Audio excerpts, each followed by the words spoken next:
Bueno, buenas tardes. Continuamos con el siguiente seminario, con la siguiente mesa, que se titula Claves psicosociales para la humanización del sistema sanitario. Yo soy María Lleras, soy la moderadora y quería primero de todo agradecer a Cristian por la organización de las jornadas y a todo el equipo, porque bueno, es un placer y un poco una responsabilidad y un privilegio estar en estas jornadas como moderadora y sobre todo en esta mesa de popes, no sé cómo decirlo, con toda esta sabiduría que me acompaña. Así que nada, pasamos directamente a escucharlos, que son los protagonistas y las protagonistas. Yo sí que quería comentar que no voy a hacer una introducción excesivamente larga porque hemos hablado de humanización durante toda la mañana, así que ya sabéis perfectamente lo que es.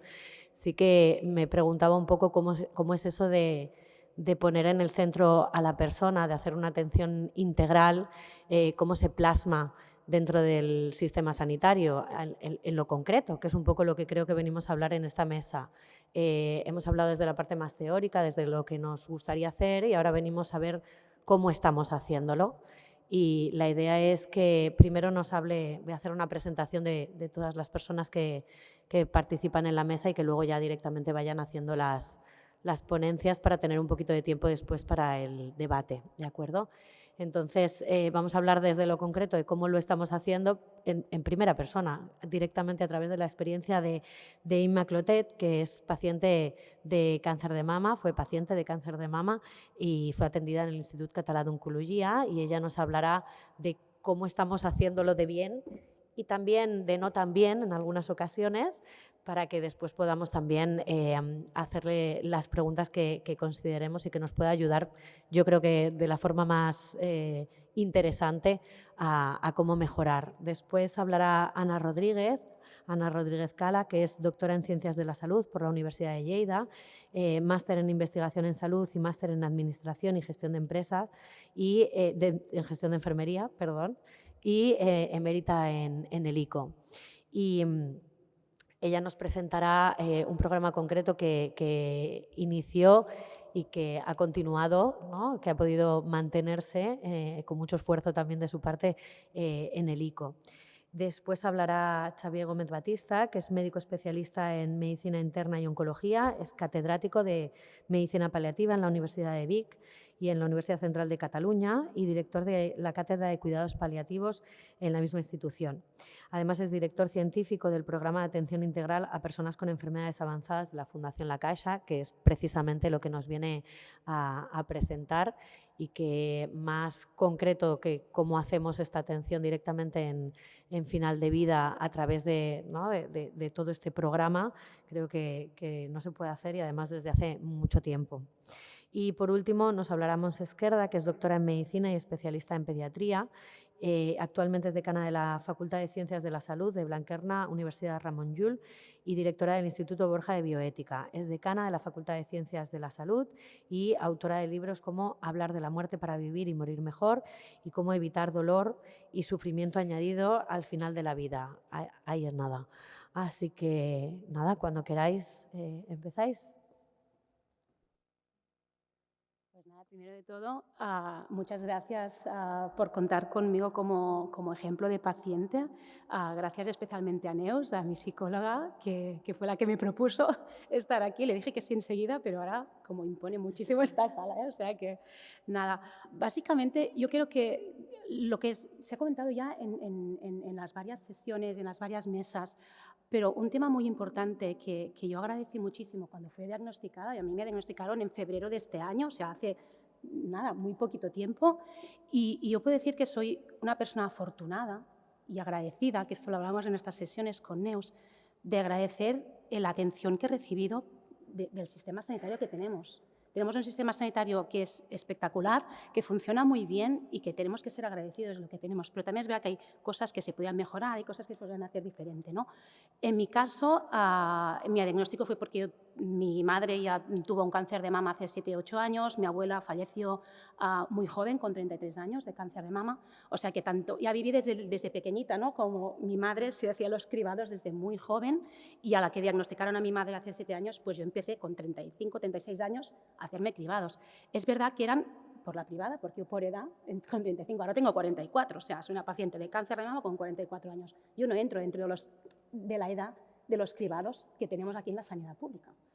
Pero me los hacía, claro, yo pienso, uno de los puntos que se ha dicho, ¿no?, desde el inicio, o sea, un cribado temprano, un cribado te permite, o sea, a mí me ha permitido, estoy segurísima, por lo que hemos hablado con mis oncólogos, con mi oncólogo, con mis cirujanas, el haber podido tener un acceso a un cribado temprano ha permitido que el diagnóstico de mi cáncer ha sido muy inicial, ha sido un cáncer bilateral, o sea, que además los dos de golpe, que tú te esperas, ¿no?, en mi mamografía y en mi ecografía, en plan, hay alguna cosita que se tendría que, bueno, vale, lo vemos, y cuando luego hacemos todo el estudio dicen, no, sí, en una sí, pero la otra también. Y dices, ostras, quizás estaba yo preparada para un diagnóstico de cáncer, pero bilateral, las dos, y ya te entra unos sustos, piensas siempre más allá, que es una otra cosa que con la ayuda de psicología a mí me fue muy bien para pensar en el día a día, no irme más allá, no ir a pensar siempre en lo peor, porque yo creo que cuando recibes un diagnóstico de cáncer, de golpe el mundo se te para. Y si tienes familia, tienes niños, espero no emocionarme y ponerme a llorar, porque soy muy llorona, pero es verdad que cada vez que pensaba en mis hijos pensaba, con perdón, mierda, ¿no? O sea, no quiero que les pase lo que le pasó a mi madre, que perdió a su madre con 8 años. Ostras. Pero luego tienes como que asentarte, ¿no? Lo que decía de la verticalidad que se ha dicho en muchos sitios y de los pilares que te sujetan.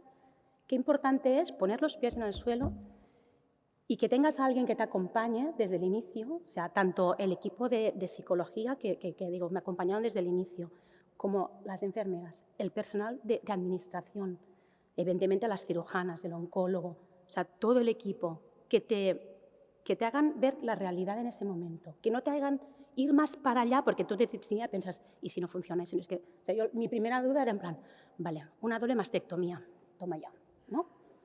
Me voy a morir en la operación. O sea, mi duda, mi gran temor era en ese momento, me voy a morir en la operación.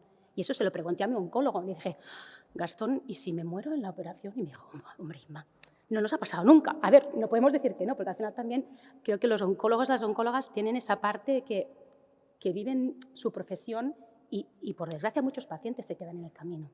Pero son muy realistas y te tienen que explicar todo lo que pasa, pero con datos, con una realidad. Y el conocimiento y el que te expliquen las cosas de una manera llana, que tú puedas entender, es súper importante. Yo en mi caso, porque también estoy relacionada con el mundo sanitario y tenía un acceso pues, a la información médica, a los ensayos clínicos, a las novedades, a lo que pasa. Esto a veces también se ha comentado, ¿no? El desconocimiento a veces, ¿no? La ignorancia es la felicidad. Si no sabes, es como, no pasa. Si tienes demasiada información, a veces dices, bien, porque puedo, incluso pues eso, el compartir, ¿no? Las decisiones compartidas con tu equipo médico, si sabes qué opciones hay, si sabes que no. Yo pude participar en un ensayo clínico justo antes de operarme para ver si se podía reducir el tamaño del tumor, la violencia del mismo. Ostras, a poder entrar en la página del clinicaltrials.gov, ver qué es, ver las ramas de tratamiento, ver esto. Yo sé que cuando salga esto publicado podré acceder a la publicación científica, me la voy a leer y la voy a entender. Pero no todos los pacientes tienen esa capacidad, ni esa facilidad, que es otra de las cosas que yo tenía aquí notadas como qué importante es que se pueda compartir con el público en general, con los pacientes, con las familias, que es un ensayo clínico, cómo funciona, porque es lo que se ha comentado, ¿no?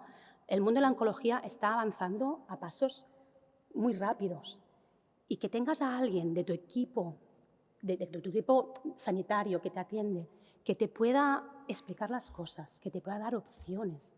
O sea, una cosa que yo he vivido en primera persona y que creo que también es algo que se ha comentado en las mesas es esta parte de la formación, no solo para el paciente, sino para las familias, el soporte a las familias, a las personas en general, porque hay un estigma asociado al cáncer muy fuerte. O sea, cuando comentaba a mis amigas, chicas, tengo cáncer, y en plan, ¡ah! Y se ponían a llorar ellas. Digo, jo, no me lloréis, o sea, yo estoy aquí intentando estar súper entera, pero que la gente asocia cáncer a muerte. Y no es verdad, y el cáncer no es un cáncer, hay muchos cánceres. Y el cáncer de mama en concreto, que es el que he vivido yo, que estoy viviendo, no es uno de solo, son muchos.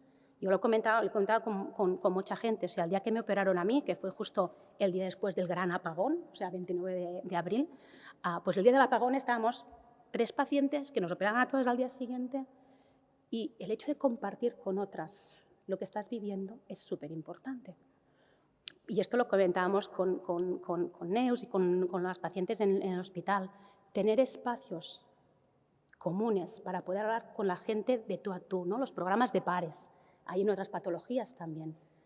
Aquí los hay, aquí tenemos el Conecta, yo también estoy en las redes y así, pero es más frío. O sea, a veces necesitamos hablar con la persona de tú a tú y tocarle, ¿sabes? Y yo poder hablar con Araceli, que es una paciente que la operaron el mismo día que yo, desde ese día somos como hermanas de cáncer, que nos decimos, o sea, es una relación así.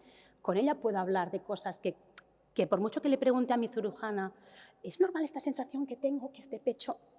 Si ella no lo tiene, no lo ha vivido, no lleva una prótesis, es difícil que te lo pueda, te puede decir, pero no lo has vivido. Poderlo hablar con alguien como tú te ayuda a tranquilizarte, te ayuda a ver que las cosas a veces son normales. Se ha hablado, ¿no?, en las mesas de que la atención se puede derivar luego a atención primaria. Sí, pero al final tú eres un paciente oncológico y como tu referente es el equipo del hospital, que es donde te sientes tú como seguro. Hay una parte súper importante que a mí me ha ayudado muchísimo, es esa empatía de los profesionales sanitarios que te atienden, esa atención multidisciplinar. Yo cuando me dieron el diagnóstico, las que fueron mis 2 cirujanas, que además fueron las mismas cirujanas que operaron a mi madre, o sea, ya las conocía. O sea, fue todo un círculo un poco así raro, pero yo tenía una tranquilidad. Yo, evidentemente, entré llorando y salí riendo de la consulta. Y me decían, ostras, Inma, es que te acabamos de decir que tienes un cáncer bilateral de mama y sales riendo de la consulta. Y bueno, porque dentro de las malas noticias, pues eran, entre comillas, las menos malas. Pero esto, el equipo multidisciplinar, porque en esta misma consulta ya vino el oncólogo, incluso vino el cirujano plástico para ver opciones. O sea, desde el inicio se me plantearon opciones. ¿Dónde puede ir? Depende de cómo vayan las pruebas.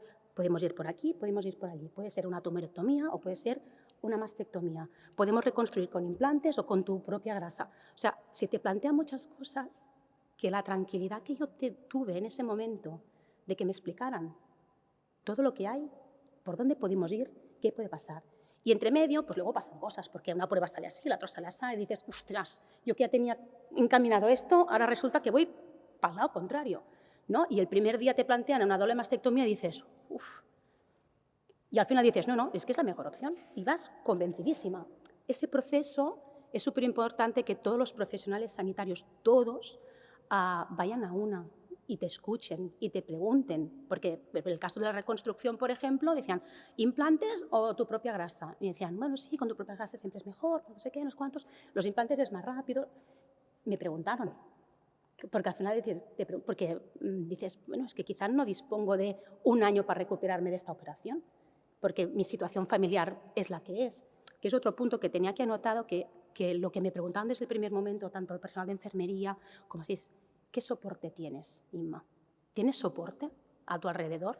¿Quién te va a acompañar? O sea, en ese momento venía mi marido a las consultas, evidentemente, pero ¿tienes soporte? ¿Alguien va a poder estar contigo? ¿Te va a poder acompañar? Qué importante es preguntar esto, porque a veces nos centramos, lo que decíamos, en la persona, sí, pero ¿y alrededor? Y los que están acompañando y los cuidadores y las cuidadoras, ¿quién les cuida, no? Que eso es otra cosa que también comentamos. Así, yo he recibido la atención psicológica, para mí ha sido fundamental, una pieza clave. Pero, ¿y mi familia?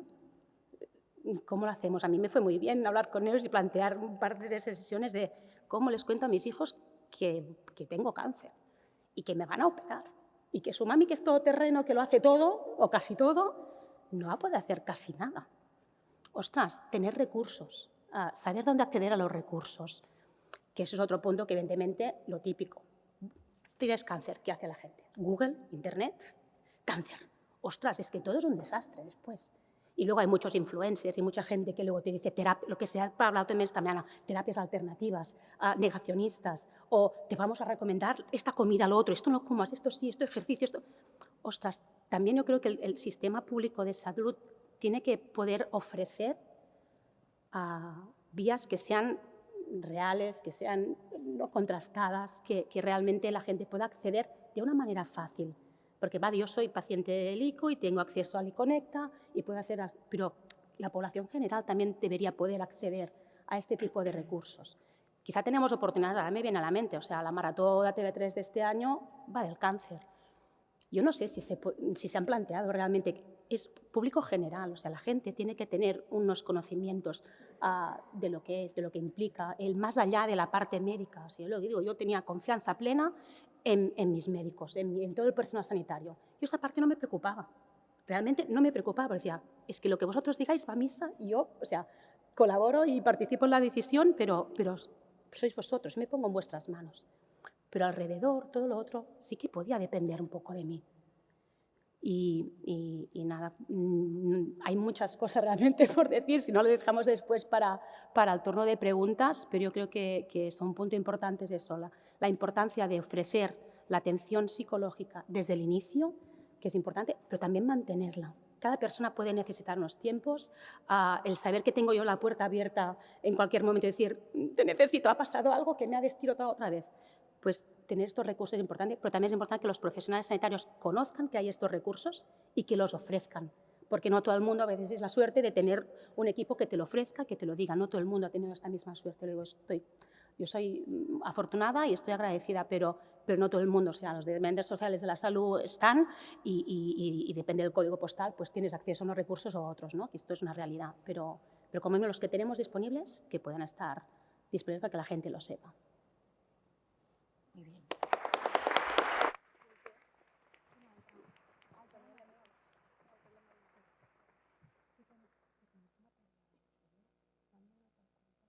Hola, buenas tardes.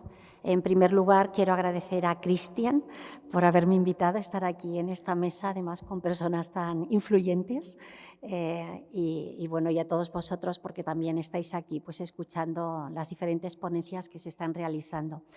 Yo os voy a contar un programa que llevé a cabo en el Instituto Catalán de Oncología. Me fui en 2010. Yo soy de Lérida, había trabajado en el Hospital Arnau de Vilanova bastante tiempo y en 2010, plena crisis, ¿no? Y momento muy difícil para los pacientes y para los profesionales porque afectó a todos, pues bueno, decidí venirme a Barcelona a un centro monográfico de cáncer y bueno, con una cultura que a mí me impactó de entrada porque había un trato exquisito a los pacientes, había un silencio en el centro, había un respeto que aquello lo notaba en los pasillos. Es curioso, cuando trabajas en un hospital, yo trabajaba en un hospital del ICS y se trataba bien, pero esto no lo había. Y quiero decir, a mí esto me impactó de entrada, ¿no? Y bueno, y a partir de aquí, pues al conocer los profesionales y empezar a trabajar y tal, pensé, aquí podremos hacer cosas, porque además la empresa, el hospital como tal, la institución, estaba preparada porque tenía cultura y lo notabas enseguida, que había cultura, que los profesionales tenían ya esta sensibilidad, ¿no? A la hora de tratar a los pacientes, a la hora de respetarlo, a la hora de ser innovadores, ¿qué podemos hacer más, ¿no? Para ayudar a los pacientes y a las familias? Porque las familias también estaban incorporadas dentro. Bueno, pues a partir de aquí, en 2010, ¿no? Porque me puse un poco al día, ¿no? A conocer a los profesionales y conocer a los pacientes y la institución como tal, empecé y ideé un programa que lo denominé Programa Conviure en el Cáncer. A ver, en la institución ya se hacían pequeñas iniciativas, ya se hacían talleres de maquillaje, los oncólogos también ya hacían algunas actividades para los enfermos. Bueno, había ya esta sensibilidad, pero sí que eran iniciativas sueltas y eran por sensibilidad de aquellas personas, no de aquellos profesionales.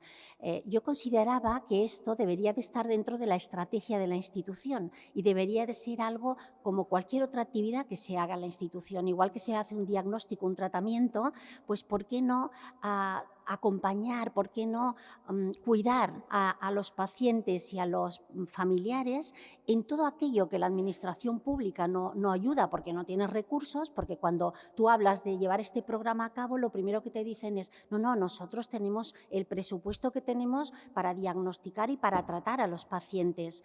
Por tanto, era un programa que dices, bueno, pues donde no va a llegar la administración pública, a ver si podemos llegar nosotros. De entrada, cuando tú ofertas o cuando tú dices, podemos hacer este programa, lo podríamos ir desarrollando, no todo de vez, tampoco hace falta empezar y ser muy ambiciosos, que eso a veces tenemos los profesionales sanitarios este problema, ¿no? De decir, vamos a empezar poco a poco y vamos a ir haciendo.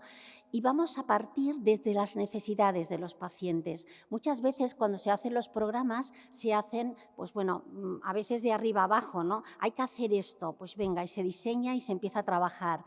Pero aquí no, aquí surgió de abajo, ¿no? Surgió realmente de los profesionales que veían las necesidades que tenían los pacientes y los familiares, lo decían, lo comentábamos y a partir de aquí veíamos a ver cómo lo podíamos arreglar, cómo lo podíamos solucionar. Es un programa que no tenía presupuesto económico, lógicamente la institución no iba a aportar dinero porque no tenía, el presupuesto era para otras cosas y más en 2010, y a partir de aquí dijimos, bueno, pues ya miraremos a ver cómo lo podemos hacer con alianzas, con sinergias o a ver qué podemos hacer, ¿no?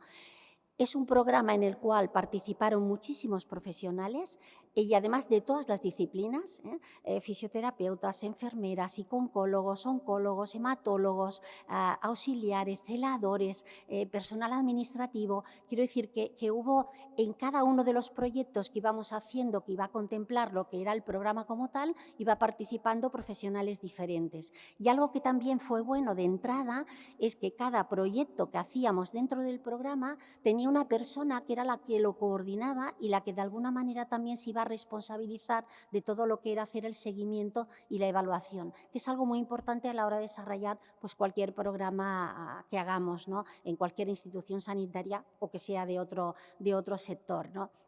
Y esto es como básicamente fuimos empezando a trabajar. El programa ya lo denominamos así, hicimos un logo, porque para nosotros también era importante. Sería un programa que daría cobertura a todos los cánceres, porque ella lo ha dicho Inma, y bueno, y aquí están todos los colores, ¿no? De alguna manera, porque hay muchos, ¿no? Y dijimos, hay que dar cobertura. Ideamos diferentes proyectos que además no va dirigido a un paciente en concreto o a un cáncer en concreto. Son diferentes proyectos que van a dar cobertura al que quiera, al paciente que quiera. Algunos cogerán una cosa, otros cogerán otro proyecto, cada uno según sus necesidades. Además, dijimos, si tiene que ser un programa que esté dentro de la estrategia de la institución, para que no sea un programa de aquello que dices, ahora lo haces porque hay una persona determinada y el día que se va, se deja de hacer. Eso pasa mucho en las instituciones también, ¿no? Decir, no, que el programa se quede como tal. Lo pusimos dentro de una línea que estábamos trabajando dentro del plan estratégico, que era una línea de responsabilidad social.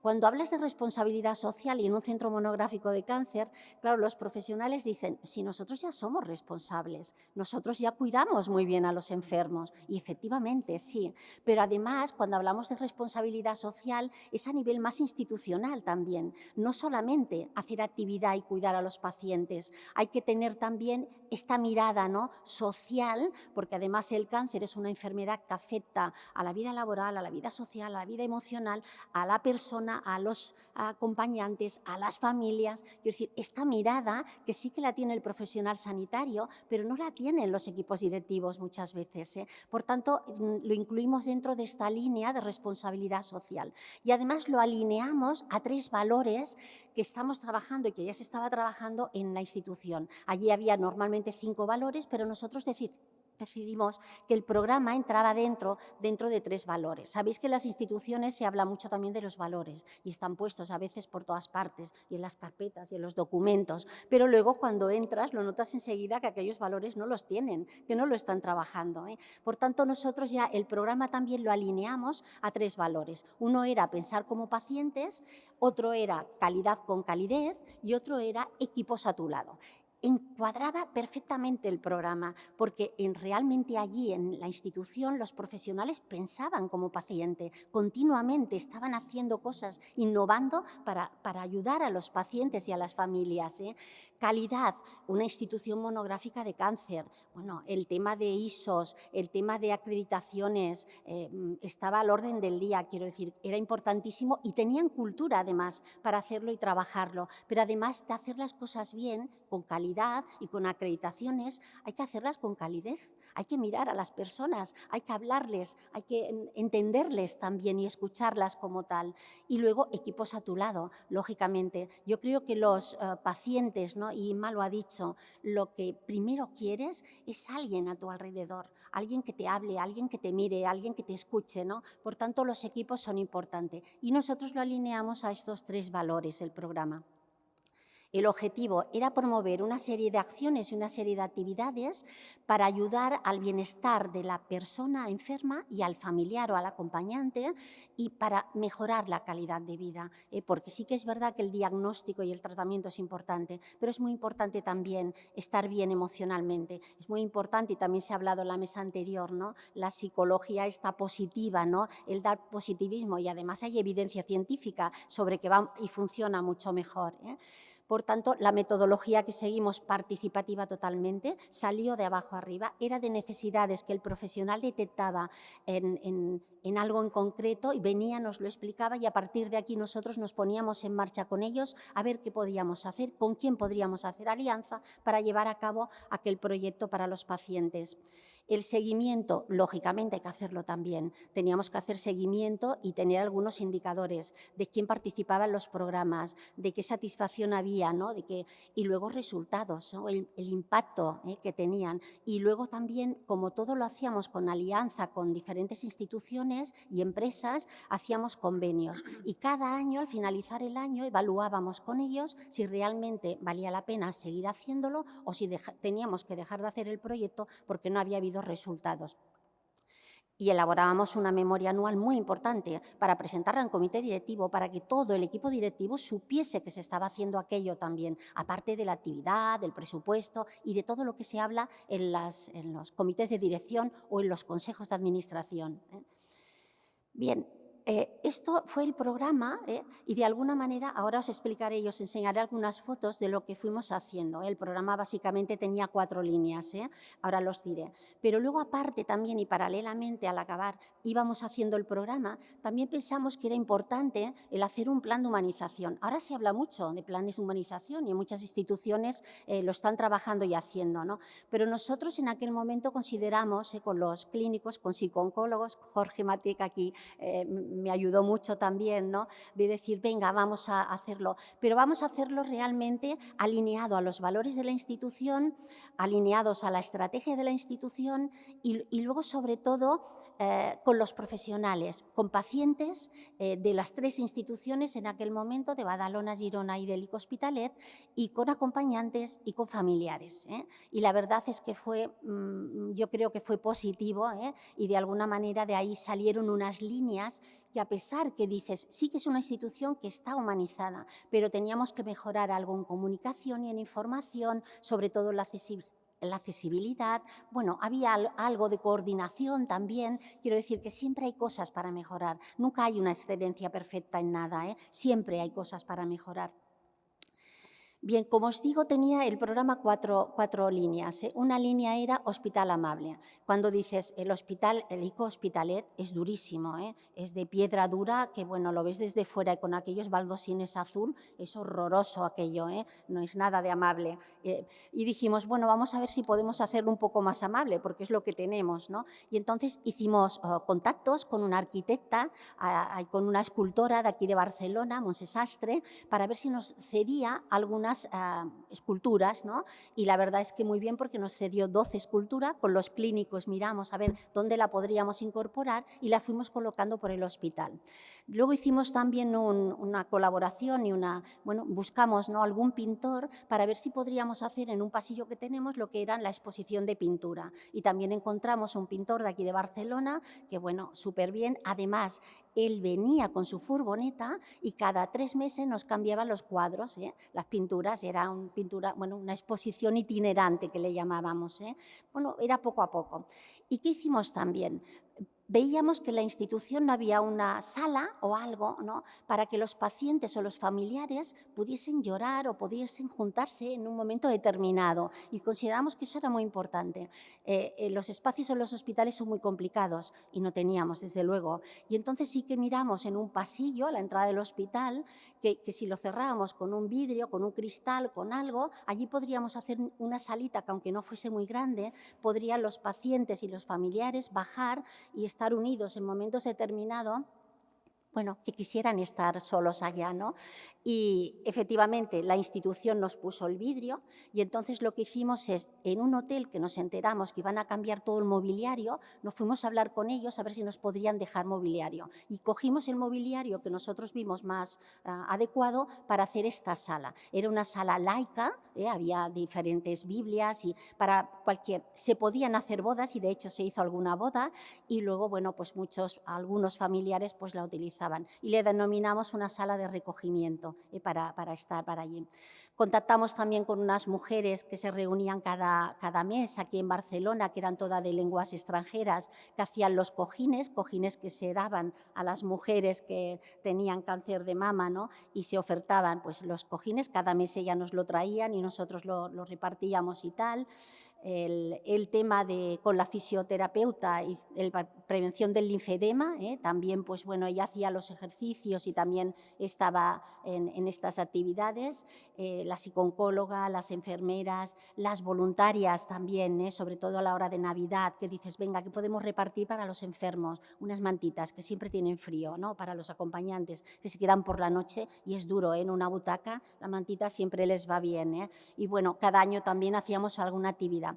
Y un día vino una paciente, fijaros, a mí me venían lo que eran profesionales, la trabajadora social, la fisioterapeuta, el psicooncólogo, el oncólogo, y me decían, habría esta necesidad, a ver qué podemos hacer. Pero un día me vino una paciente que había viajado con su marido, tenía cáncer, estaba en tratamiento de quimioterapia, y había visto que había un árbol, no sé dónde había ido, había visto un árbol que estaba todo como abrigado por punto, ¿no?, por punto, por media o algo así.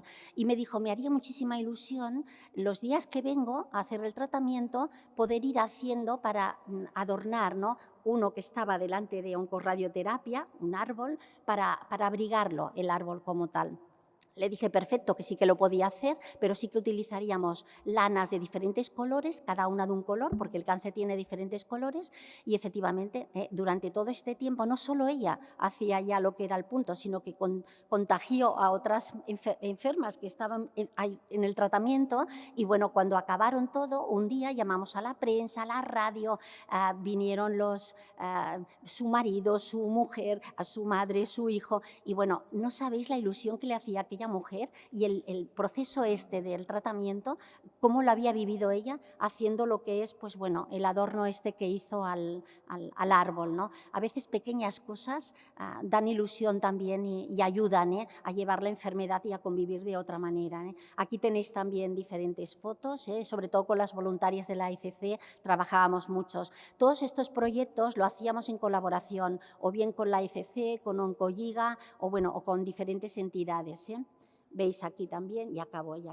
Tuvimos también payapupas aquí, bueno, el doctor Guedea me ayudó mucho porque en una institución de cáncer la propuesta en el comité directivo no sentó muy bien, esto de payapupas en un centro y la verdad es que lo probamos y fue bien, sobre todo en consultas externas, que están muchos ratos esperando y tal.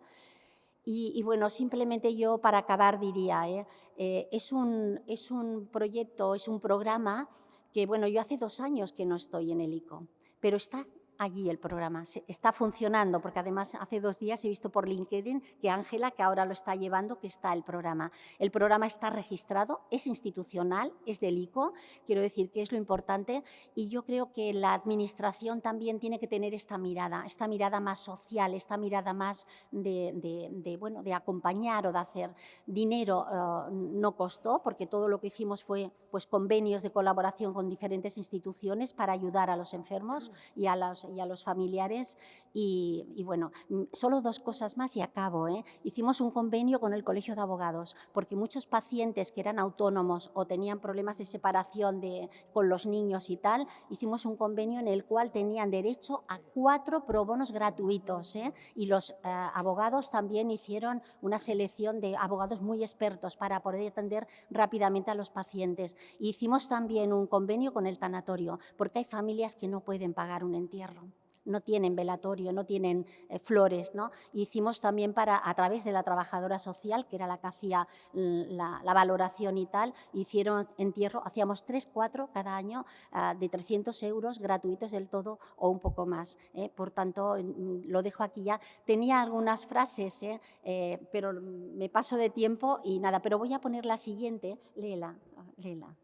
Es una frase que en el plan de humanización, cuando trabajamos, que esto con Jorge Mate trabajamos bastante, y hubo pacientes y familiares y profesionales que pusieron frases en el plan, que no sé cómo va el plan, Jorge, no sé si lo lleváis o no. El programa de Conviure sí que está, que lo sé. Léelo. Sí, tú. ¿No? Claro, os lo leo rápido. Un paciente.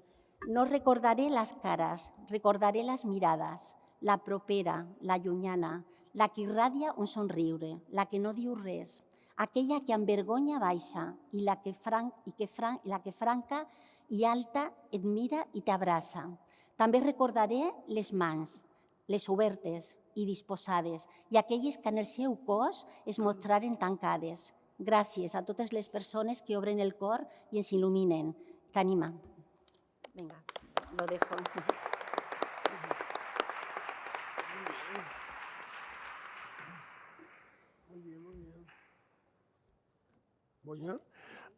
Bueno, muchas gracias por esta invitación. La verdad es que esto impresiona un poco, ¿no?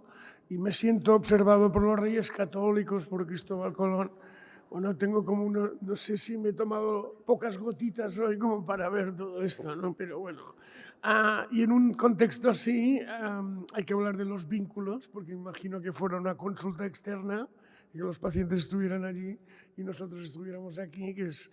Pero bueno, yo creo que los vínculos sí que se pueden mostrar con afecto, ¿no? Porque yo con el equipo de psico-oncología del ICO desde hace 30 años, ¿no? Porque se les ha hecho largo, porque es muy largo la trayectoria que hemos tenido juntos y hemos aprendido juntos y hemos también a veces compartido dificultades, pero también muchos resultados y retos. Y también de toda la tradición de los psicólogos de Ramón Vallés, ¿no? Que hoy es un buen día para recordarlo, y también de Javier Barbero, que después nos ayudó, las Pilares de Madrid. Bueno, o sea que hay toda una tradición, digamos, que a mí me enseñó, porque yo no tenía ni idea de este tema, pero bueno, fui aprendiendo. Sí que era un médico paliatólogo bastante completo, pero me faltaba esta pieza, ¿no? Entonces, tuvimos la oportunidad de desarrollar el programa también con muchos de vosotros, porque los Mateo, a Jorge Mate también desde el principio, a Cristian, Joaquín Limonero. O sea, nosotros hemos creado esto, co-creado, digamos, esto de una manera compartida con un programa que es especial, ¿no? Porque fue una de las sorpresas que tuvimos en el año 2008. ¿Se ven las diapos? Y aquí no las vemos. Este es otro reto, digamos. Vale, bueno, pues yo pensaba que se veían aquí, pero bueno, digamos que este programa es un programa que nació del interés de la Fundación La Caixa por mejorar la atención psicosocial y darle más empaque, más potencia, porque es verdad que era uno de los temas que estaban pendientes de desarrollo, ¿no? Entonces, esto fue un momento. Y también quería mostrar antes la experiencia, que os felicitar a la cátedra, ¿no? Esta felicitación, porque nosotros tenemos una cátedra también hace unos años que le llamamos modelo pato. ¿Qué es una cátedra de modelo pato? Pues pato quiere decir que los patos corren, vuelan y nadan. Y nosotros hacemos formación, hacemos investigación y también transferencia de conocimiento. Los patos son comestibles también, lo cual es también una cualidad que nosotros valoramos muy bien. Pero creo que veo, Cristian, que tenéis esta idea también, ¿no? De combinar estas diferentes opciones de una cátedra, ¿no?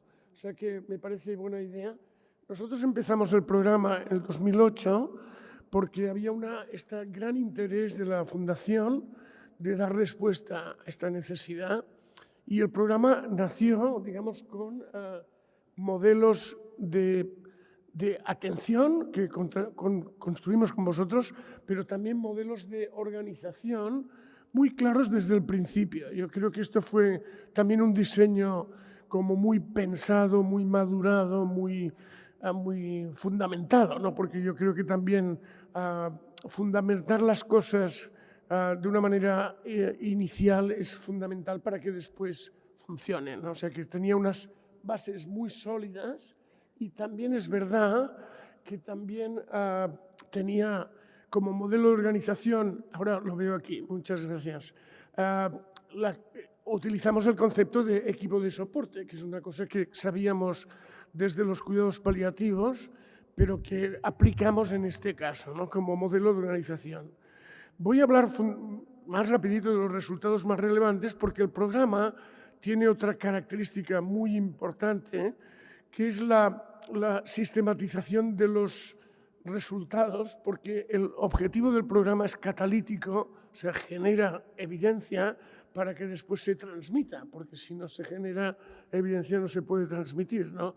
Y por tanto nos fijamos mucho en los resultados. Bueno, hay un resultado cuantitativo que es impresionante, tenemos 400 personas full-time dedicadas, se ha incorporado el ICO hace poco, ¿no? Porque era una pieza que faltaba, un broche, una guinda que faltaba en nuestro programa, pero también en Portugal son muchos profesionales que han atendido más de 800.000 personas en estos años, también de una manera integral, porque aquí veis que el 80% tienen más de 2 dimensiones abordadas, y por tanto empezamos a ver que lo que hace el programa es integral desde el punto de vista de necesidades, con intervenciones muy cortas.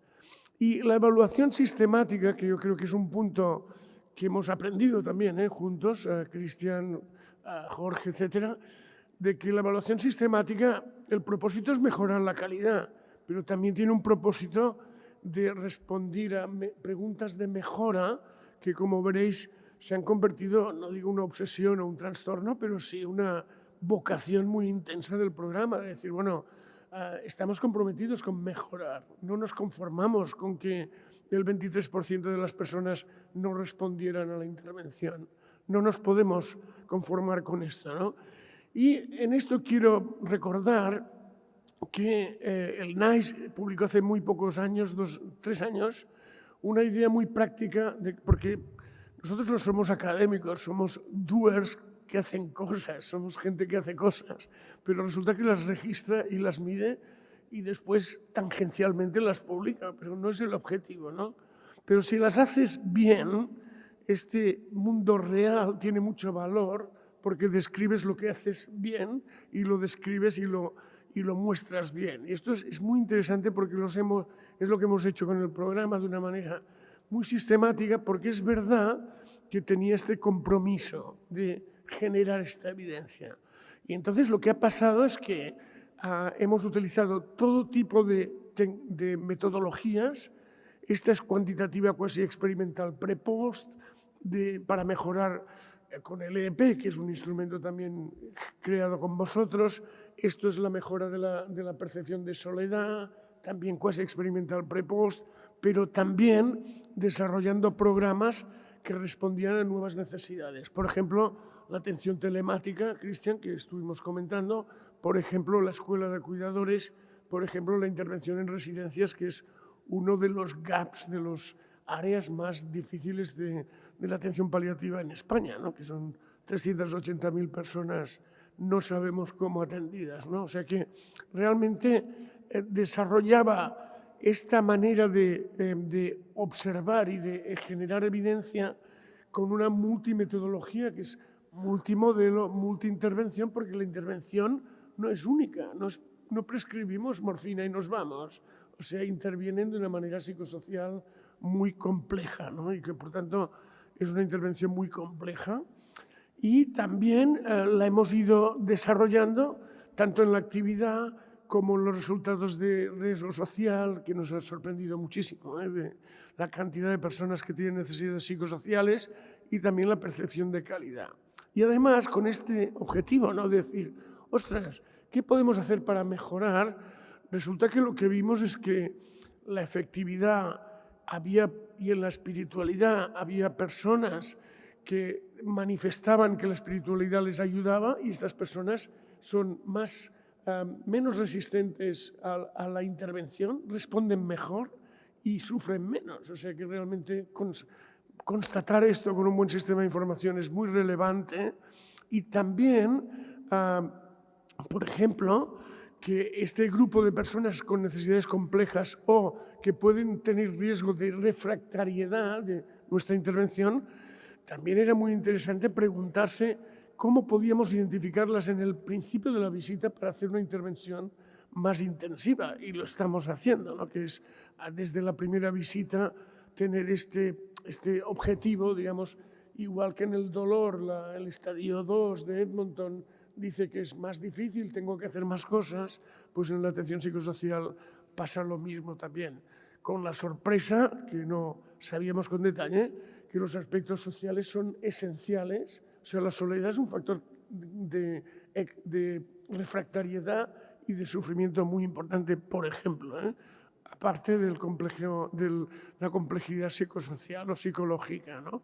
O sea que este concepto de ver esta manera de atender que dice voy a identificar lo que puedo mejorar, lo describo, lo formulo, intervengo y mido, es creo que una manera de entender en la práctica, porque esto es desde la práctica mucho. El programa también ha aportado muchísima con vosotros, mucho conocimiento de instrumentos validados, bueno, etcétera. Esto es un logro muy debido a este grupo de psicólogos con los que hemos aprendido, ¿no?, y colaborado tanto. También todo lo que hace de manual, ha formulado un máster de atención psicosocial que es único en España y también fue galardonado con la Internacional el año pasado. Y bueno, esto no lo hicimos para ser galardonados, pero nos gusta que nos digan que lo hacemos bien. O sea que fue algo que nos ayuda también a desarrollarlo y a desarrollarlo. O sea que realmente estamos muy agradecidos de esta y estamos muy orgullosos también de haber hecho esto con un equipo súper competente de la Fundación, de la Cátedra, que realmente están comprometidos y compasivos para desarrollar las cosas. También pasándolo bien, porque realmente si uno está haciendo esta cosa para la que sabe, que además sirve para mucha gente, ¿no? 800.000 personas que viven mejor al final de la vida, y además lo haces con buena gente, bueno, esto es un privilegio como estar aquí hoy con los Reyes Católicos y con todos vosotros. O sea que muchísimas gracias y felicidades y a colaborar. Está bien, ¿no? Vale. Pues muy buenas tardes. Ahora sí. Pues muy buenas tardes ya y agradecer la invitación. Siempre es bonito estar en una primera jornada y sobre todo esa parte esperando que haya muchísimas más y que tengan este éxito de asistencia. Y en mi parte, sobre todo, cuando estuvimos comentando el cómo abordar o no, yo pensaba sobre todo centrarme en cómo podemos formar profesionales que resuenen con esto que estamos comentando aquí. Porque con relación con una pregunta que se comentaba antes de si la sociedad está preparada para esto o para si realmente estamos abiertos a este cambio, yo hubiera respuesto muy directamente no. Pero diría que estamos en un momento en que hay un gap, ¿sí? Que hay un gap, incluso diría un abismo entre aquello que sabemos y aquello que hacemos. Tenemos evidencia suficiente y aquí es un honor estar al lado, ¿sí?, del profesor, que yo creo que él ha generado parte de esta evidencia, pero Cristian, por ejemplo, vosotros también habéis generado evidencia. Hay ya numerosa literatura que nos está diciendo, para decirlo de una forma más de difusión, que curar de una determinada manera cuidar de una determinada manera cura. Venimos de una tradición que yo creo que hemos separado lo que eran los resultados terapéuticos de la calidad de vida. Y a veces dices, bueno, es que esto lo estoy moviendo en calidad de vida o esto lo estoy moviendo en resultados terapéuticos. Y yo creo que ya tenemos evidencia suficiente para romper esa barrera y unificar. Curar de una determinada manera cuida, cuidar de una determinada manera cura. No podemos separar los elementos vinculados a calidad de vida de los elementos terapéuticos. Y como siguiente presupuesto de esto, la evidencia actual, el conocimiento, la cantidad de conocimiento que tenemos, hace que sea imposible que un perfil profesional pueda curar y cuidar a la vez.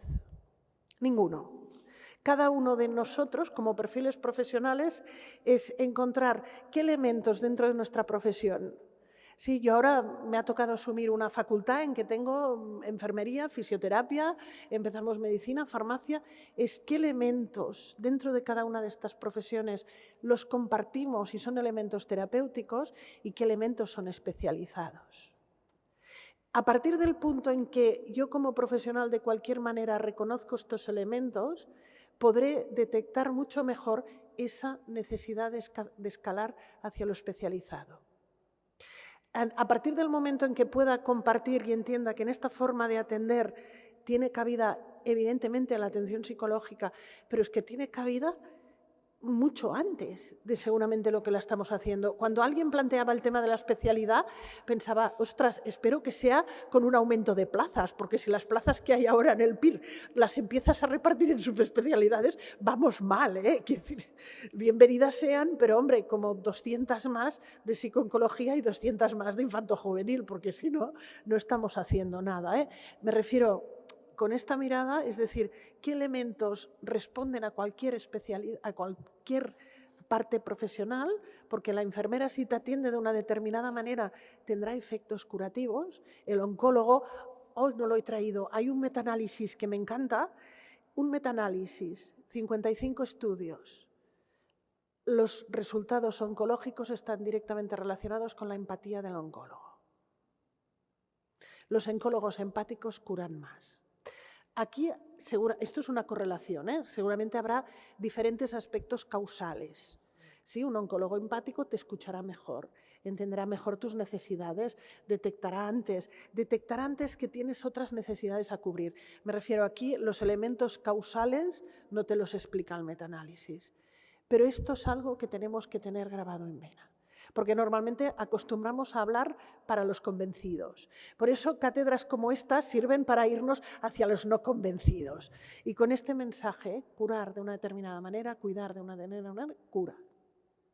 Porque también comentábamos antes la dificultad, ese no que todos compartimos de que no estamos preparados. Yo diría que ya esto es un análisis más sociológico, ¿eh? Hay algo que llamamos la ilusión tecnocientífica, que es muy presente, es que las soluciones tecnológicas nos van a dar respuesta a todos los problemas humanos. Y por esto es mucho más acrítico, por ejemplo, que un hospital, esto lo digo, el síndrome de pon un Da Vinci en tu vida, es mucho más acrítico a la hora un hospital, a la hora de comprar tecnología, que por ejemplo a la hora de contratar un psicólogo. Va a costar mucho más convencer al gerente, para decirlo en palabras así, que contrate y me dirán, no, es que el coste, bueno, con el coste de un Da Vinci, ir haciendo números, ¿eh? Y aparte el Da Vinci nos van a caducar dentro de nada, ¿eh? Que dirás, no, es que esto es una inversión para 10 años, bueno, no duran 10 años, ¿eh? El acriticismo, cuando lo que tenemos que implantar es este ámbito duro, que lo tenemos asociado a que esto cura, y las dificultades que tenemos para implantar algo que ya tenemos evidencia. Tengo una presentación, pero esto son cosas que he apuntado de antes de al menos para... Último punto, que eran como estos tres. Y aquí os pongo un ejemplo de Halstead y Fischer. Los que tenemos cierta edad, aún no sé si lo llegamos a estudiar, la mastectomía radical de Fischer, de Halstead. Halstead era un cirujano de estos que estaría por aquí, estos así con presencia de cirujano, que creó una técnica de mastectomía radical. En su momento fue una muy buena técnica, pero era una técnica en que había extirpación pectoral, extirpación de ganglios, muy agresiva y muy extensa. En ese momento había una hipótesis que el cáncer se transmitía también localmente y era una técnica que respondía a ese momento.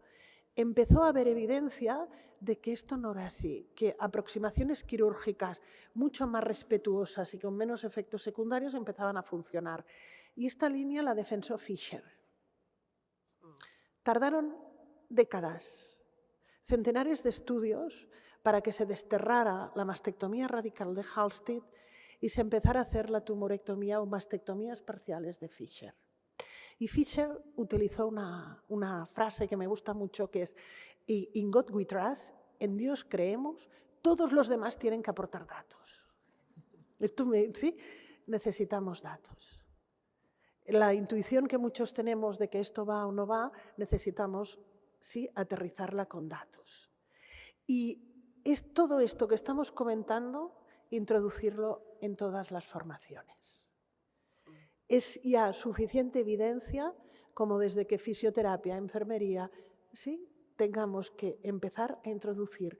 Si conseguimos un entorno sanitario más amable, que reconozca más pronto la importancia del ámbito emocional, del ámbito psicológico, será mucho más fácil, ¿sí? Y aquí habrá que compartir con los tecnólogos.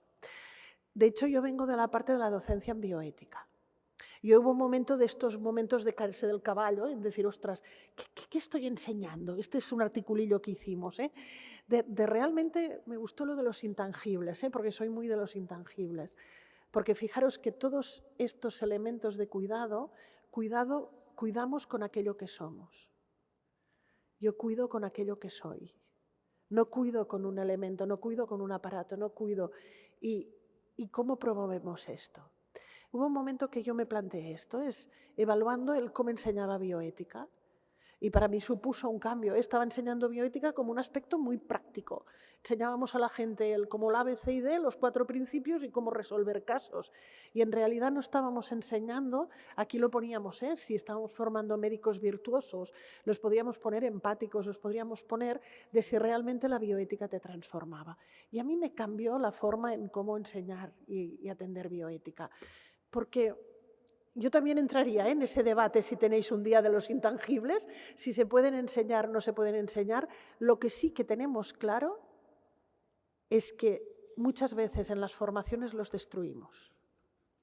En medicina hay altísima evidencia del fenómeno de la erosión ética. Los estudiantes de medicina en todo el mundo, y encontraréis muchísima evidencia, son más empáticos y éticos en primero que en sexto. En enfermería la evidencia no es tan clara. Sí, hay como estudios, como hay algunos que te muestran que sí, que pierden empatía, no es tan clara. No he encontrado ningún estudio en psicología, por si alguien se anima. Realmente el grado en psicología mejora en cierta manera la empatía, la sensibilidad ética, todos estos aspectos o no. No me atrevería a poner la mano en el fuego. Yo he dado clases en un grado de psicología, daba clases de bioética y de ontología y he dado clase en máster de psicología general sanitaria y no pondría la mano en el fuego. Pero los intangibles quizás no podamos que alguien aflore algo que no tiene, aquí lo podríamos discutir, pero lo que está claro es que nuestras formaciones actuales los destruyen.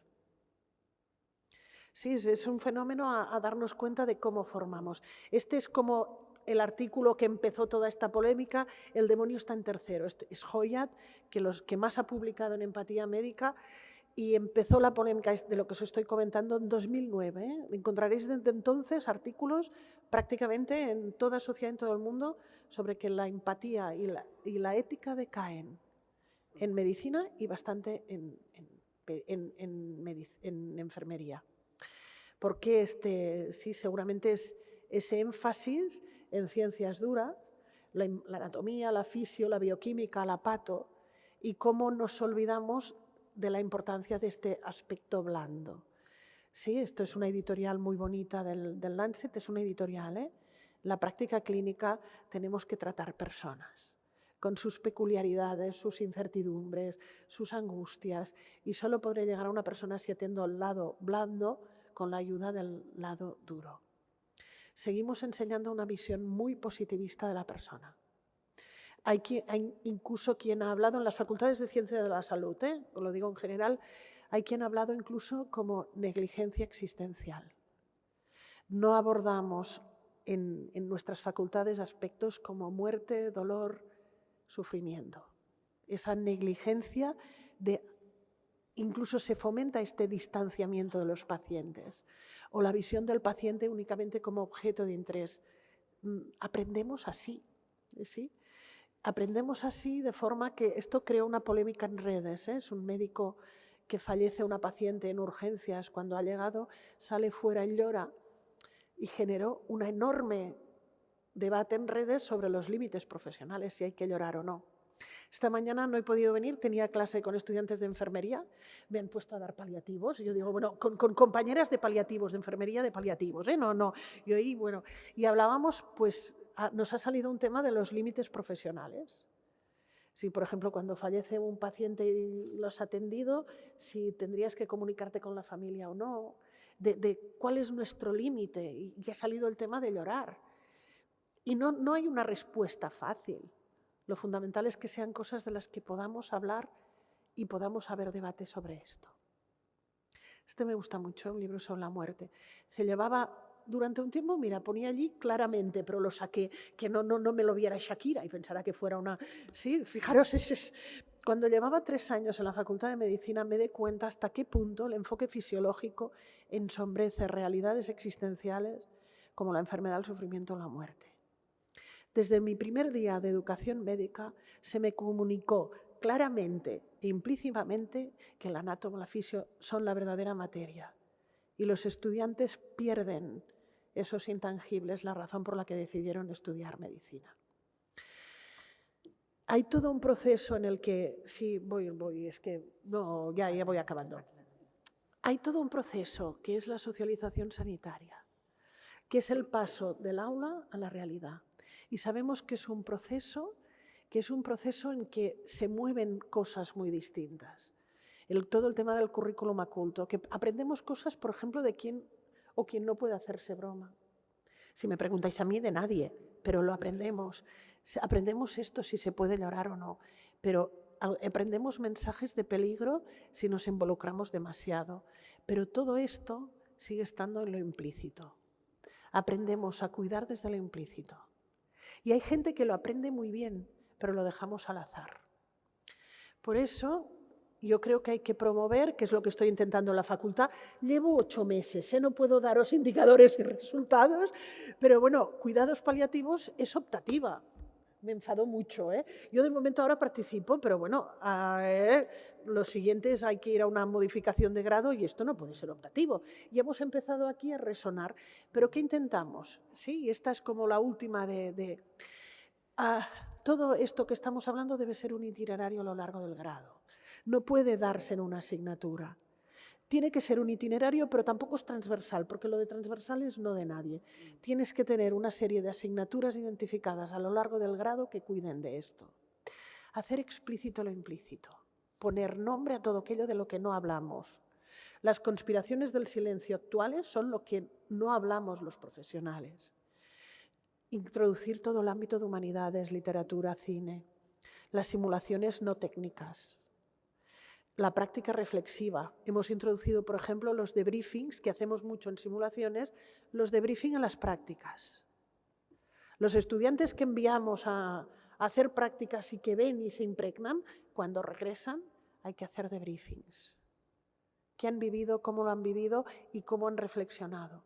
La comunicación como eje central, vigilar las competencias ocultas, como por ejemplo la competencia emocional, todo el tema de la medicina narrativa, todo el tema de la introspección, el mindfulness, la relajación, cómo lo incorporamos para autocuidarnos y todo el tema de cómo tenemos vida fuera de nuestro ámbito profesional. Que cuanto más vida tengas fuera, mejor profesional serás. Por eso, y les voy pasando todas muy rápidas que traía, ¿sí?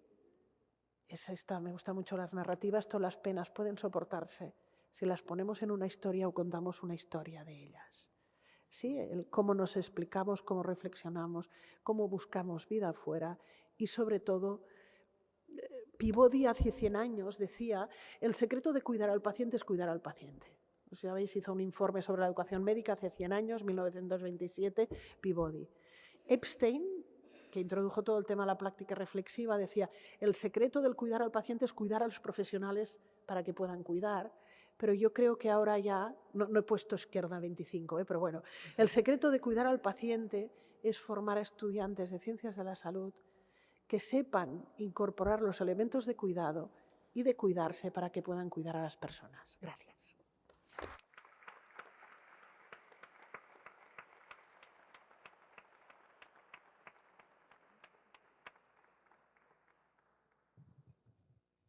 Bueno, muchísimas gracias por todas las ponencias, todas súper interesantes. Tengo un mogollón de cosas escritas para ir preguntando, pero sí que tenemos poquito tiempo, pensábamos que tendríamos un poquito más, así que tenemos 10-15 minutos, 10 más que 15, así que damos directamente paso al público. Si alguien quiere hacer algún comentario, alguna pregunta, por favor.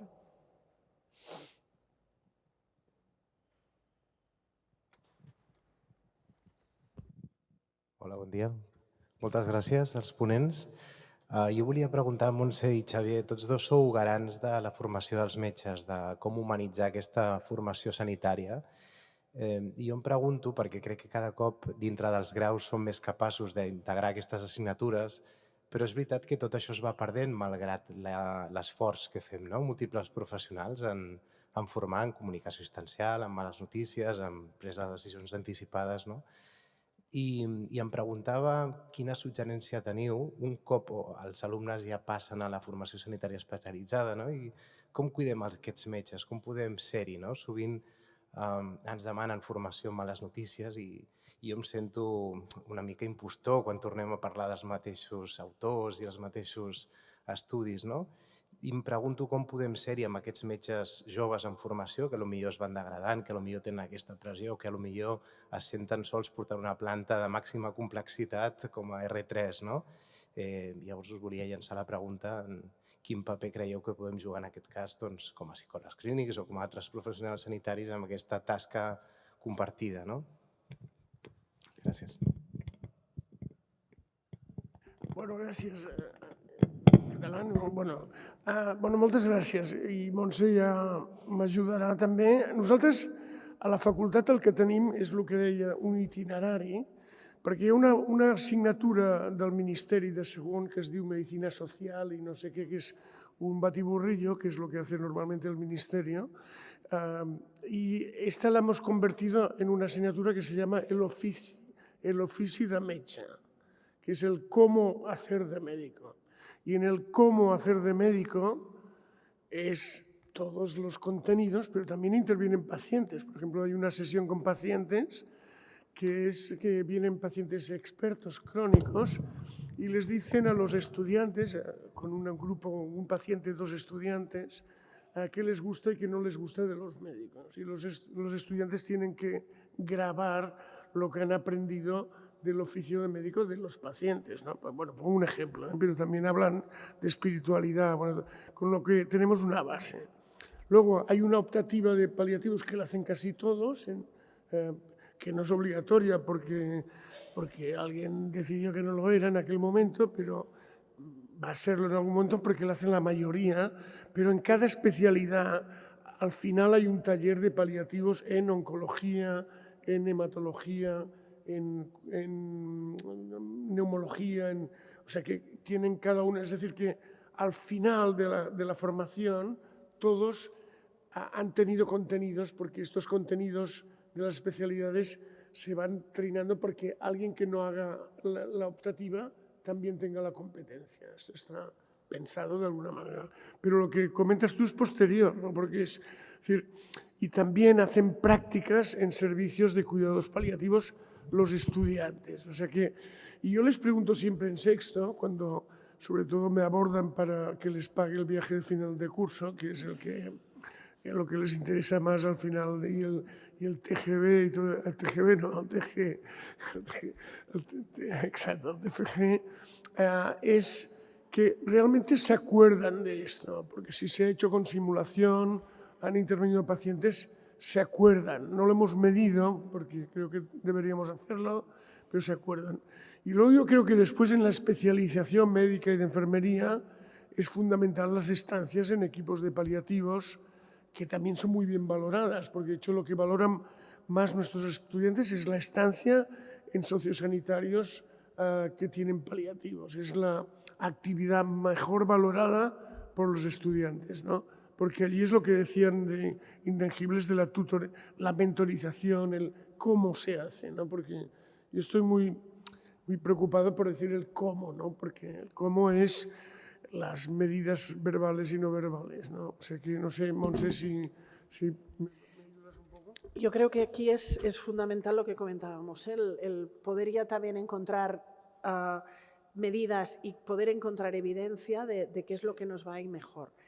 Empezamos a ver en los grados de medicina que yo creo que ya, sobre todo en lo que es los nuevos, esta presencia de estos itinerarios, y es verdad que la etapa de la residencia es una etapa que yo creo que yo a veces lo llamo es el lado oscuro, ¿eh? Se van al lado oscuro y algunos regresan. Pero si sobre todo ya han salido con un buen bagaje, es mucho más fácil que cuando vayan en el ámbito de la residencia. Mi sensación es que no ha hecho aún el clic, es decir, que en los grados en medicina esto empieza a aparecer, pero en la formación especializada no. Nos tocará crearlo. Yo a veces cuando últimamente también hablo mucho de inteligencia artificial y todo, tocará que lo busquen por necesidad. No irán por convicción, sino por obligación. Sí, a partir del punto hay una frase cuando hablamos de inteligencia artificial, si un médico se comporta como una máquina, merece ser sustituido por una máquina. Yo creo que hay mucho que merece ser sustituido o como mínimo reciclado, y en ese reciclado van a necesitarlo. No sé si estoy muy nihilista últimamente, ¿eh? Pero yo creo que se llegará por obligación, porque no nos queda más remedio, y que no por convicción.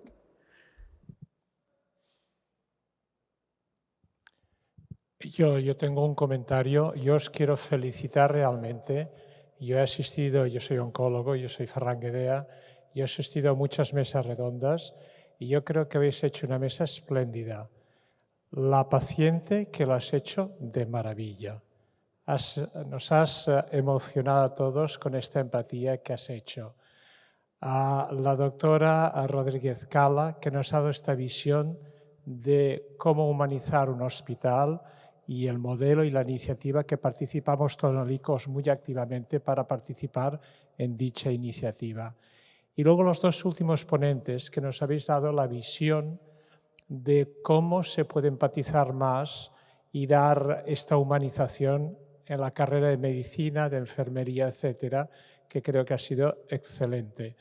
Y yo os tengo que decir, esto último que decías, Javier, que hay universidades como la mía, en la que yo trabajo, la Universidad de Barcelona, que esta sensibilidad de tener asignaturas o clases de cuidados paliativos al final de las diferentes asignaturas de la carrera, pues no lo hay.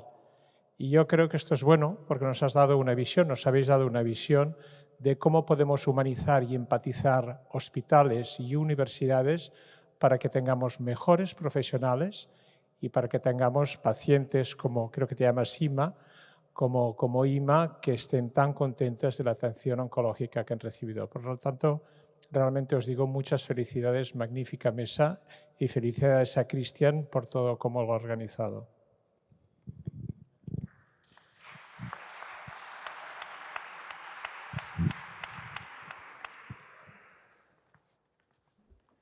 No sé si hay alguna pregunta más, pero me parece un muy buen comentario el doctor Guedea para poder cerrar la mesa. Estoy también muy de acuerdo. Muchísimas gracias a las ponentes y los ponentes y ha sido un privilegio. Muchas gracias.